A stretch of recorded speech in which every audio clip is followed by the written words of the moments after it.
today we are on step 2.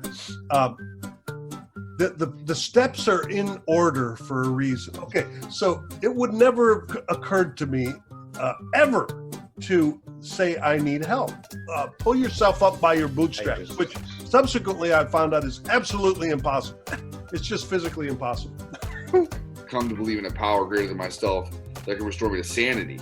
I don't have proportion when it comes to alcohol. I don't know the difference between 1 and 100. You know, there's just all bets are off once I start drinking. That's insane. I've seen my partner open a bottle of wine. She has 2 glasses and then it's on top of the fridge for a month. It's alcohol abuse. Hey there. Welcome to the Recovery Crew. I'm Dr. Bob Beare, the Recovery and Trauma Guy, and this is Deep Waters Recovery and the Recovery Crew podcast. Today, Austin Shook is returning to the show to talk about step 2. Step 2 is where we begin to wonder if we could surrender just a little bit to maybe getting some help. An advanced idea, right? But also beginning to be able to help other people in a good way. So that'll be a lively discussion today. Greg McNelis is our guest co-host, and he'll keep things alive and juicy. So glad you're with us. Please subscribe and follow and like and all of that, just to keep this movement moving forward. We are the Deep Waters Recovery program, but it's also more of a movement of bringing recovery, healing, and launching into lives of meaning, more into the center of our culture is the bigger vision. All right, glad you're with us. Enjoy the show. You're in the deep waters now. Okay, here we are at the Recovery Crew with Austin Shook, and Greg McNelis is our guest co-host today. Bringing his recovery in pleasant spirit to the and all my wisdom and all of your humble wisdom. And yes, and Austin Shook, who was a guest here from a couple of weeks ago, who was here and told his very juicy and fun story, is back with us. Yeah. I'm wearing the same clothes. How'd that happen? It's funny. It was weeks ago, but you got to say that you might want to look into that. Maybe getting another set of clothes. Actually, it was just a few minutes ago, but we're going to separate these out by a few weeks because we're doing a series on the steps, right? So, and Austin has hit a few nice walls in his life where he was forced to some degree to have to look for another way in the universe, maybe. And the second step is a lot about letting go of control and wondering if there might be something else there, a different way that we could do that. And Austin's going to help us have a good dialogue about that today. So welcome, Greg. Welcome, Austin. Glad you guys are here. Thanks, Dr. Bob. Thanks for having me again. Yes. Dr. Bob. And so I would like to, I'm going to invite our program manager onto the screen if she's still with us to say a little bit. So you're here on the Recovery Crew, folks, and it's part of Deep Waters, which is a network and a set of programs that Nicole's going to let you know about and give you some contact information. Hi, Nicole. Hi, Bob. Thanks. Deep Waters Recovery is an advanced recovery and healing experience for men and women. We have Deep Waters Intensive. They are 3-day trauma resolution and empowerment trainings. If you would like to bring sustainable trauma resolution into the curriculum of your facility, the DWI, Deep Waters Intensives, and integration groups may be a good fit. Dr. Beare also has a private practice and weekly men's groups with limited availability. Please reach out to us. Our number is 512-677-7847. You can also reach us at deepwatersrecovery.com or email us at admin, ADMIN, at deepwatersrecovery.com. We post weekly blogs from our community. Our podcast comes out weekly, and you can follow us on all the most social media sites, Instagram, Facebook, LinkedIn. I think Bob is also now on TikTok, so check out his videos. Yeah. We're on TikTok, YouTube. how about that? I have Yeah. figured that shit out. Everywhere. Bob's on top of it. Thank you, you Nicole. We also have a facilitator training and certification program for people who want to learn this unique, powerful trauma resolution set of techniques. It's for therapists and facilitators of all types. Go to the website, find out a lot more about all this stuff. All right, thanks, Nicole. Thanks. All right, so we are going to have a conversation here in a series. Today we are on step 2. The steps are in order for a reason. Okay, so it would never have occurred to me ever to say I need help.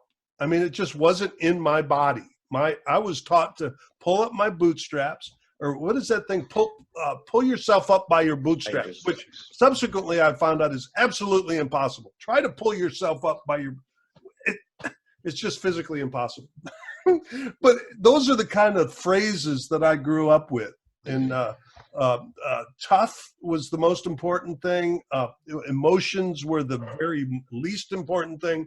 I was taught to grind, force, make my way. Right. I was the son of a veteran of World War II and a survivor of the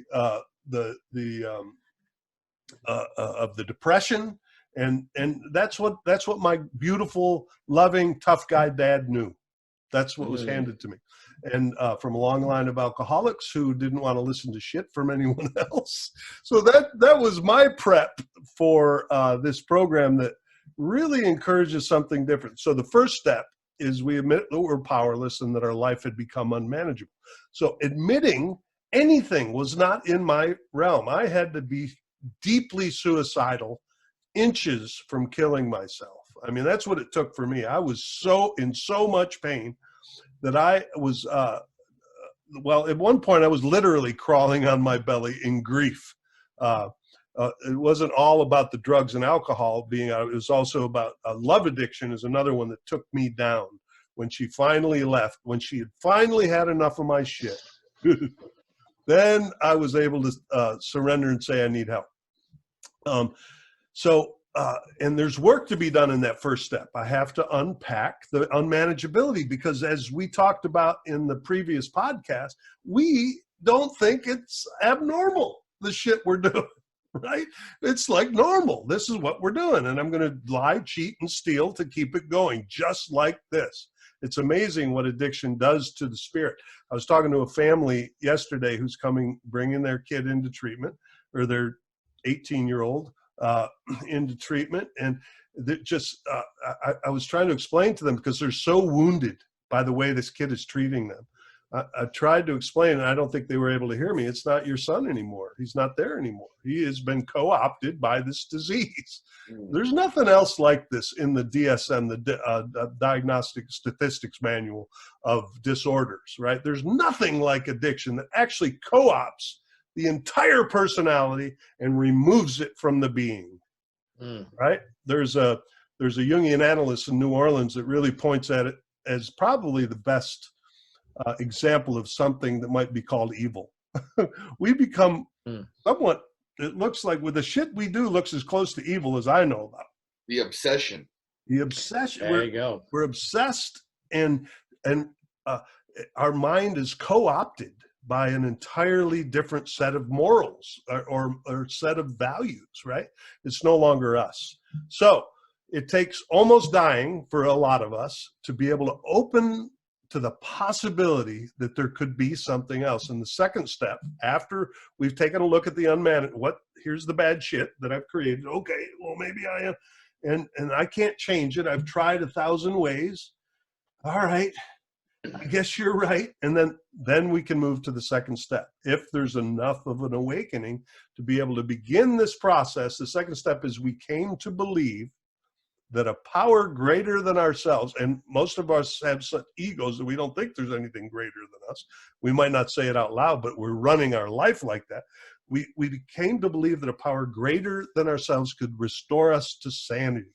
Now, some of us would say maybe we never were sane. Maybe the restoration is a misnomer, but I don't know about that. I think we all come into the world pretty blank slate, maybe as close to the divine as possible. And then this shit happens and we wind up here. Maybe a return to the divine would be another way to think about it. But so that is an intro. I'm going to kind of open it up for a conversation here. We came to believe that a power greater than ourselves could restore us to sanity.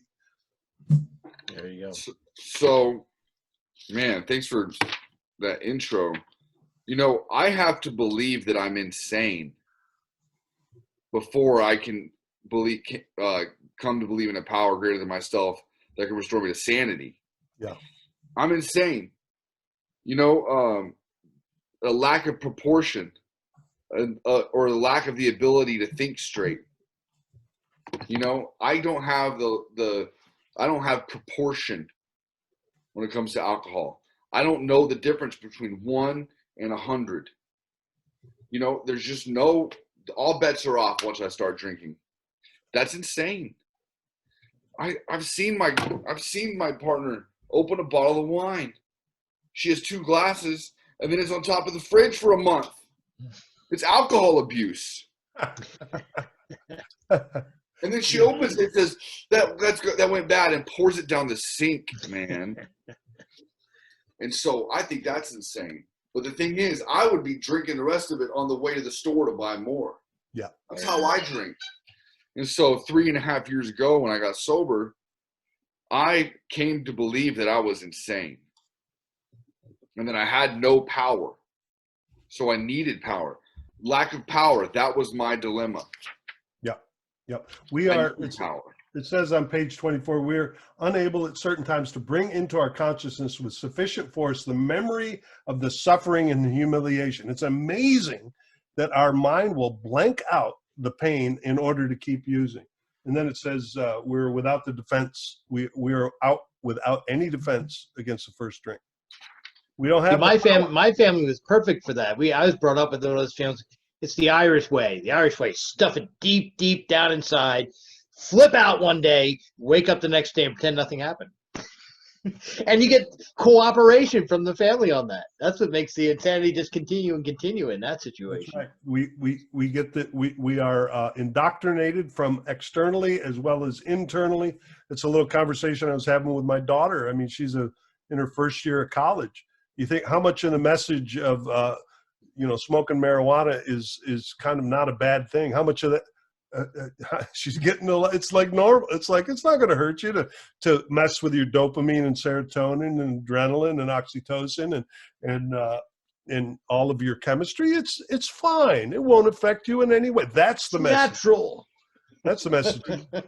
And so there is a power that can do for me what I cannot do for myself. Yeah.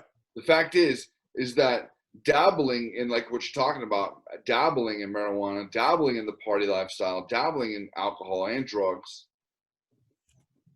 I could not stop on my own power. But, I always associated this God thing with like the guy up in the sky with the beard and the lightning bolts, it was like Zeus and cartoon. And he's watching you at all times. Yeah.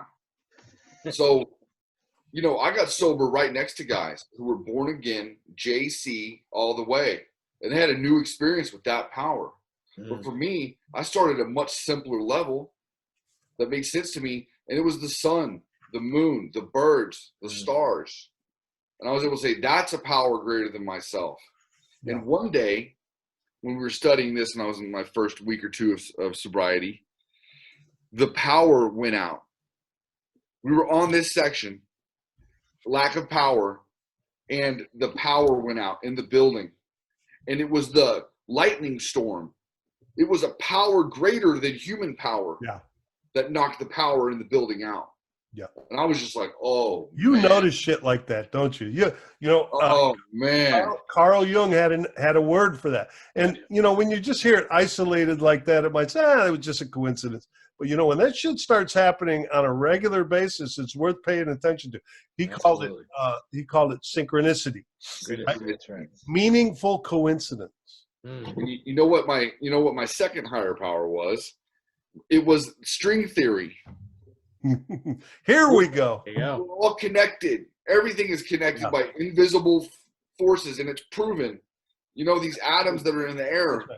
You know, I just feel like we're nothing but vibration, and we are all connected through vibration.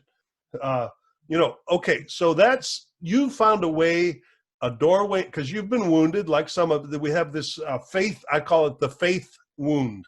Anything that has a language that sounds like some religious shit that was superficial and was actually probably created for somebody's benefit, not necessarily for spiritual purposes, offends me. And I am going to push it away. I'm going to say, no, and a lot of people think that's what 12-step recovery is about. It's some new religion or something that somebody's going to try to cram down. I did before I got here. Sometimes I still do, because there's people in those rooms that are still trying to cram something down my throat, I think. But a lot of cramming around your world, huh? The what? A lot of cramming in your world. Yeah, there is. I'm either trying to cram something into the world. Someone's cramming here, cramming there. And so, you know, but many of us come into 12-step recovery with a wound around this this spirituality thing that gets in the way. It says in 12 and 12, which is another one of the texts that we use here. We have tried the way of faith and the way of no faith, and since both ways have proven bitterly disappointing, they've concluded there's no place whatever for them to go. A lot of people come in here and it's like we're screwed, right? It's like I know that not having faith is not going to work, and they have proven to me that living that way it's superficial. And it says religion says the existence of God can be proved. The agnostic says it can't be proved, and the atheist claims proof of the non-existence of God. Obviously, the dilemma of the wanderer from faith is that of profound confusion. So that's what we're thrust into in the second step, right, Austin? Yep. And so the thing is, I was resistant as fuck to this thing. I did not want to believe in a God, man. It went in one ear and out the other. And, you know, there's a big sentence for me in step 2 where it says, when we speak to you of God, we mean your own conception of God. This applies to the spiritual expressions which you find in this book. Do not let any prejudice you may have against spiritual terms deter you from honestly asking yourself what they mean to you. And I wrote in big letters at the top of that page, God is a code word. It's a 3-letter word that is easier for me to say. Yeah. What does that mean to me? It means spirit of the universe, spirit of nature. It means string theory. It means an unsuspected inner resource. It means a newfound friend. Yeah. You know, it's whatever I want, man. That's the beauty of it, is as long as it's not my old way of thinking, and it's something that can take me past there, sets me up to be able to turn my life. It's what a paradox it is, right? Think about it. We're the most creative. I could be wrong on this. Maybe I've got blinders on or something, but I think people in recovery are the most creative, the most open, the most emotionally with the most capacity for juice and passion and all that stuff. And we are at our worst. We're the worst. We're really good at lying about it, though. Yeah, and creative lying, all of the shadow of creativity is the shadow has the destruction. Yes, destruction, exactly. Annihilation. My shadow has the same access to my creative brilliance that my artist does, and it used it well. So this is one we've all heard many times. Maybe somebody that hasn't been in the rooms very long or hasn't heard this Herbert Spencer quote. This describes so beautifully how I did not want someone else to give me any suggestions about how to do it differently, right? Okay, there is a principle, and I use this especially around the God thing, because I thought, sure, somebody was cramming something down my throat. Cramming. Okay, Cramming. That's a good here we go. movie There is title. a principle, which is a bar against all information, which is proof against all arguments, and which cannot fail to keep a man in everlasting ignorance. That principle is contempt prior to investigation. The principle, which is proof against all arguments and which cannot fail to keep a person in everlasting ignorance. That principle is contempt prior to investigation. I have a natural resistance to anything that you might come up with that will in any way adjust the control shit that I already have in place. It's not just now that I'm cured from that. I'm Bob, and I'm a human being. Hi, Bob. Hey, Bob. And therefore, I have I am still trying to control shit, no matter how many meetings I go to a day, no matter how much I hang out with guys like you, no matter how much meditation I do. I'm like a rubber band. I'm going to snap back to trying to control the shit out of stuff. So what is the investigation? You know, the investigation is nonstop. Yeah. So the investigation is everlasting. As long as I'm investigating, that sounds like an action word to me. That sounds like seeking. Yeah. So if I'm an investigator, if I'm a seeker, then chances are I might be able to live a life of happiness and joy. But if I have contempt and I haven't even continued to seek, I stop seeking because I don't believe it's going to work anymore, then I'm truly fucked, you know? Yep. You know, I always tell my kids that the most successful people I've ever come across in my life are the guys who are very interested in what you are doing and asking the questions about what you are involved in. Oh, you have a business doing that? Oh, what is that business like? Do you like doing this? Do you like doing that? Let me ask you another question here. Do you mind if I ask you a question? That's the kind of conversations I've had with successful people in my life. You know, rather than I know what this guy's peddling and I don't want anything to do with it. That's the other side. Yep. Staying open to suggestion, you know, and it doesn't come. Listen, it's not something I can force myself to do either. It is something that happens somewhat naturally as a result of taking a look at the reality of my life. It's a thing called humility, actually, which, you know, my dad said that's the one thing you lose the minute you think you have an ounce of it. Right? It's like, I don't think I have much of it, but I do know kind of the definition that works for me. And that's a full understanding of my shadows, the darkest parts of me that I really want to transform. And maybe it's even knowing some of the good stuff that I have. That is when I am at peace a little bit with who I am, I can hear from you maybe some suggestions without having to do battle. Because what I'm really trying to do is block you from messing with my lies that I've got set up here. Maybe if I'm a little hungry for the truth, I had a professor one time that said, this is a bunch of graduate students. He said, I believe everything I read. What the hell are you talking about? We're supposed to analyze and confront possible incongruencies in this world, aren't we? And he said, yeah, I'm a little older than you, and I've realized that there's a little bit of truth in everything. So, wow. And so it's kind of like there's two types of people in life, or really, I think about AA, but it's two types of people, like people that show you what to do and people that show you what not to do. Yeah. Right? Yeah, I can learn from anybody. The newcomer in the room, man, I'm telling you, I listen carefully to the because the pain, they are closer to the pain, and I trust the shit that comes out of a person's mouth when they're hurting. Still got some puke on their shoes, you know what I mean? Yeah, there you go. Yeah. So it makes me think of this line, and we agnostics on page 50. We never gave the spiritual side of life a fair hearing. That's right. You know, have I truly done the investigation? Have I truly brought God into every area of my life? Yeah. And have I prayed constantly, like it says in step 11? Yeah. You know, I mean, come on, guys. I'm on self-will about 99% of the time, It's right? true. And so if I can go to 98, then I'm starting to give 97, then I'm starting to give the spiritual side of life a fair hearing. And it's just an ever advancing creation, right? Yeah, for me, when I hear you say that, it's like, of course I didn't, because I think some guy somewhere who's a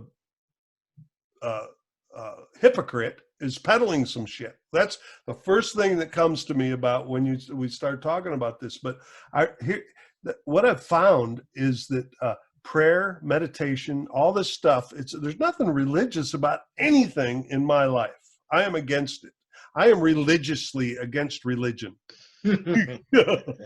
So, but I have a life that's pretty full of spirituality. And here's the other, and what I mean by that is, it's a little bit of a trick, because all it is trying to get me out of this small-minded thing. I only know this tiny little percentage. I don't have the research here, but there's a couple of different researchers that have proven that we only use less than 1% of our consciousness. We're mostly run by the unconscious. And that the unconscious is where we find God. Dream time. The dream time is a little example. Some of that weird shit that comes up in dreams, that's a doorway to God in some ways, or doorway to the other side. It's just a different language. But meditation and prayer is a trick, just like yoga. It's a trick to get, in order to breathe and hold, and okay, so now I'm not thinking anything except for this ache in my back. All right, I've gotten out of my head for 3 seconds. Victory, spiritual transformation. Whatever will get me out of my head for a moment gives me a chance to open up. Yeah, I know I'm doing things right in a spiritual way when I'm not doing anything. That's the best way to put it. Because normally I grab my shovel and that miner's cap and start digging that hole a little deeper. But now, when I'm not digging and I'm just sitting there, not picking up this or that or making a move, and I'm just sitting with it, that's when I know I'm in the right place. Don't just do something, sit there. Exactly. Pause. There you go. That's it. Pause, right? Take that break. You know, you brought up the word spiritual earlier, spirituality. And, you know, some of my sponsor says I like to share like it's my own. You know what I mean? Yeah, of course. So he says, you know, the word spiritual, most people, if you ask them, what word in spiritual sticks out to you? What part of the word spiritual? Spirit, right? Most people. Yeah. But there's another word in there, ritual. And it's got to be a daily thing. Yeah. You know, it says right here that, you know, God has restored us to our right minds. To this man, the revelation was sudden. Some of us grew into it more slowly, but he has come to all who have honestly sought him. Yeah. When we drew near to him, he disclosed himself to us. So honestly sought him. That's an action word. Seek. I got to take action. That's big for me. That's a big deal. I'm going to steal that, and I'm not going to give you credit for it. Okay. There you go. It's I never noticed that ritual is in that word. And here's it's a great one, because here's the context I use with these. As you know, I facilitate a thing called the Braveheart Experience for men at the Last Resort Treatment Center, and get to talk to a lot of young guys, right? And one of the things that we all agree on, I do a lot of, who can relate to that, right? One of them is, who had this vast set of rituals around your drug of choice, and who was very good at it and was kind of proud and explained to people how much you knew about it, and really had some pride in being better at cutting and the pipe or whatever the shit was. All of us. Cramming it in there. Yeah. I'm telling you, it's a set of rituals that was very important. I'm telling you, we have to have a set of rituals in our life. It doesn't have to be somebody else's. It can be ones that we create ourselves with our creativity, with whatever path. There's some, yoga. I'm so glad you brought up yoga again, because that's the second time you talk about yoga, and it's like, it says right there on page, and on Awakening, it says, there are many helpful books also. Yeah. You know, there's so many types of prayer and meditation out there that involve yoga, breathing, whatever. I mean, it's endless. The possibilities are freaking endless. The metaphysical section, half-price books.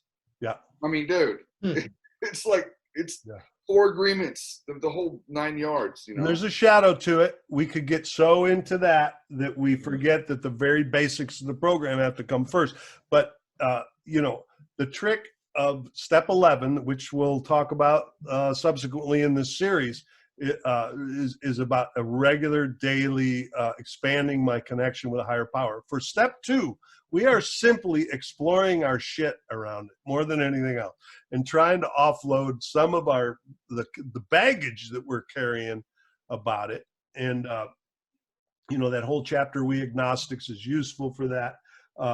But you know, just as a means of kind of wrapping this up here, let's just think for a second. For, you know, the 3 of us that have been doing this for a while, this is headed towards step 3, because we are just about to be encouraged to turn the whole shit over, right?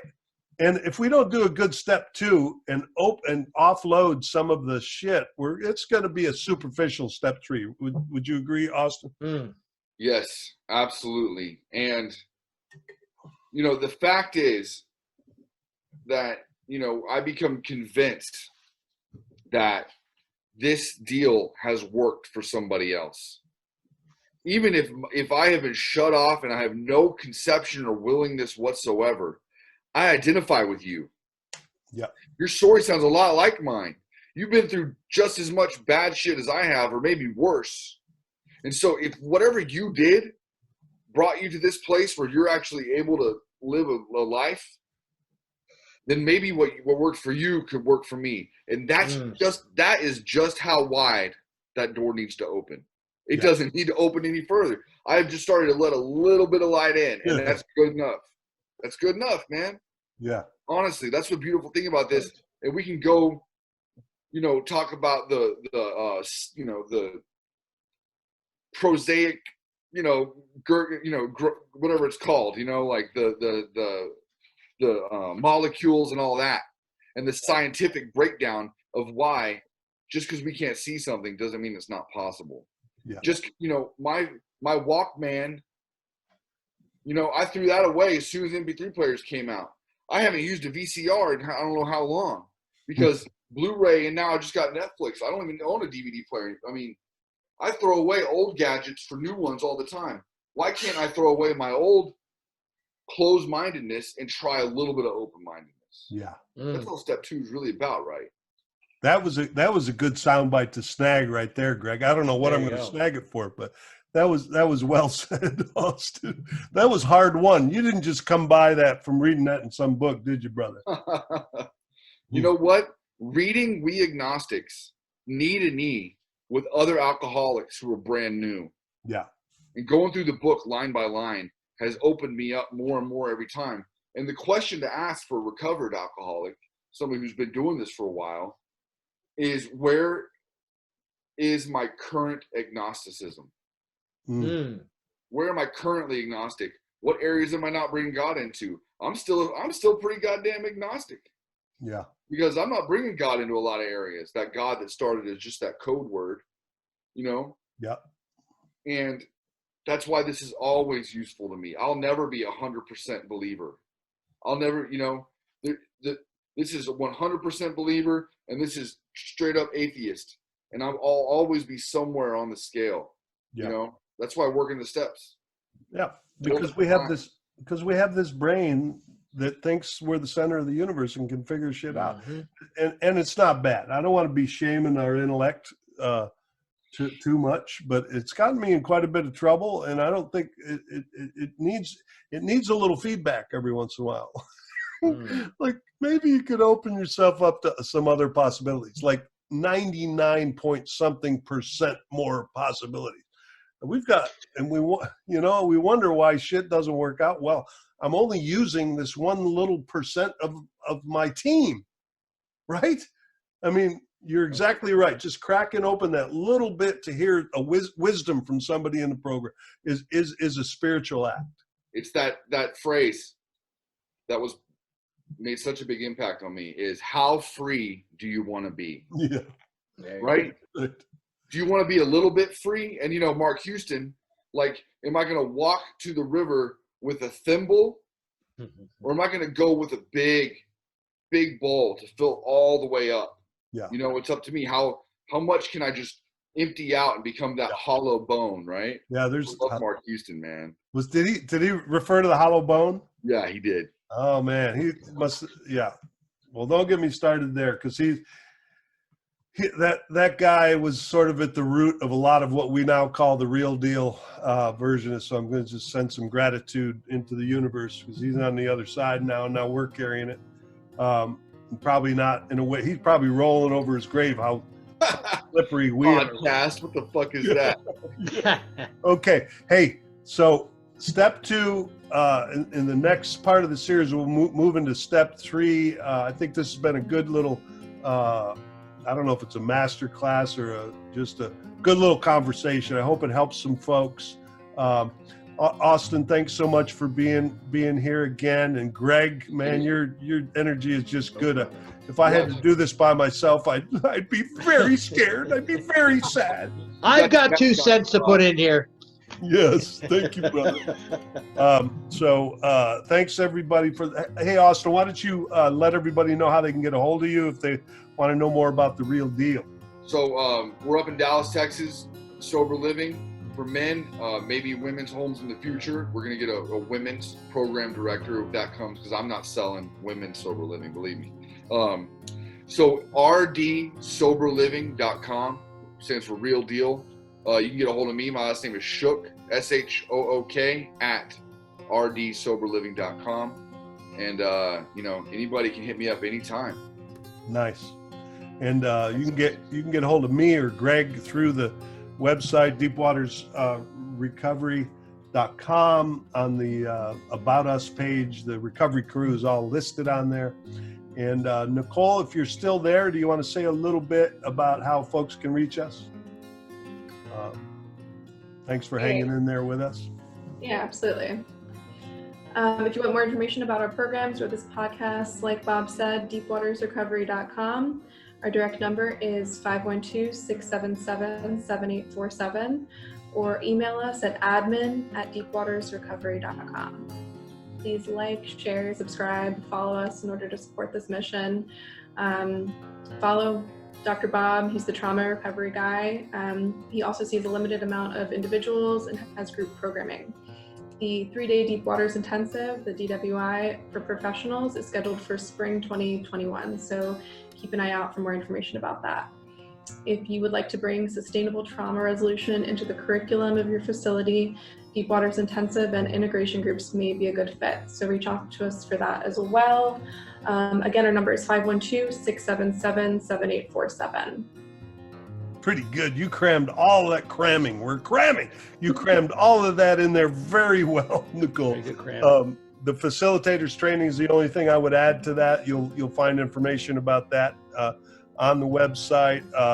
Apparently, it's really important to subscribe to the YouTube channel and follow and like on Instagram. Those seem to be the most important things that you could support us around. Thanks everybody for joining us. Greg, Nicole, Austin, this was a great conversation about step 2, letting go, a little bit of having it all figured out.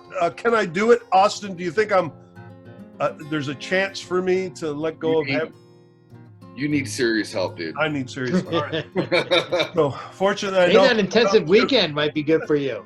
I need a weekend. I need another meeting. Mostly I just need to be hanging out with guys folks like you who are on the path. And I'm grateful to have a circle of folks who are doing this deal in a real way. Thanks for being here. Thanks for everybody for listening. You're in the deep waters now.